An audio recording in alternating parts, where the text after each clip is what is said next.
Bonjour.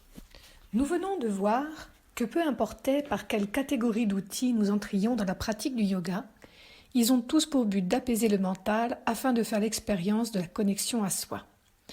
La quasi-totalité d'entre nous, pourtant, sommes arrivés au yoga par l'intermédiaire d'une pratique posturale. Il est difficile de commencer de but en blanc par les yamas et niyamas et de changer nos attitudes envers nous-mêmes et envers les autres, tout simplement parce que nous manquons souvent de recul et qu'en Occident, ce sont plutôt les psychothérapeutes qui sont spécialisés dans ce domaine. La pratique posturale permet de passer par le corps plutôt que par le mental. Voyons ensemble ce qu'elle représente dans la philosophie du yoga en repartant du texte fondateur des Yoga Sutras. 3 sutras, j'allais dire seulement, parlent du travail postural. Voici en essence ce qu'ils disent.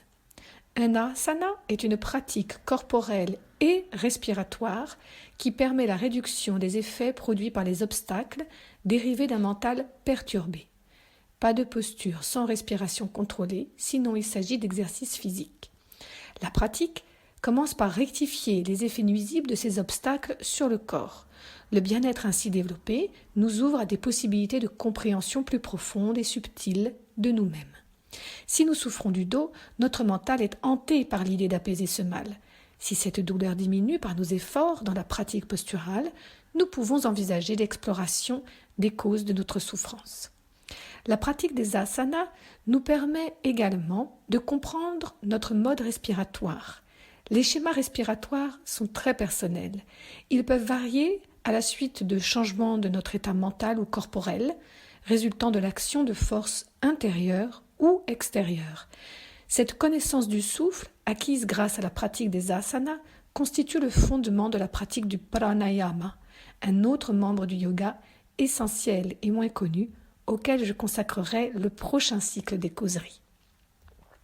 Patanjali insiste sur le fait de faire un effort approprié, ce qui veut dire qu'il dépend de l'âge, de l'état de santé et des activités professionnelles. Nous devons être respectueux du contexte de chacun, physique et psychologique, ne pas nous comparer ni sur le moment ni sur la durée. Comment sait-on que l'effort est juste ?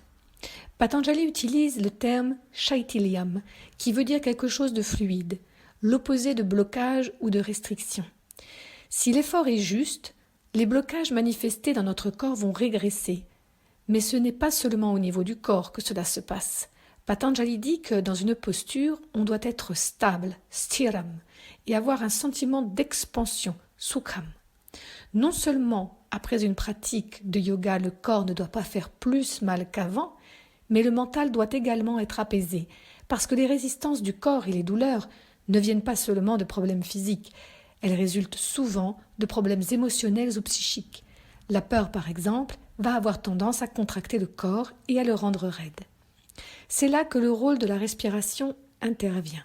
C'est grâce à elle que la stabilité et la sérénité peuvent être atteintes grâce à plusieurs techniques, dont celle qui consiste à prendre chaque posture, soit en inspirant, soit en expirant, soit en rétention.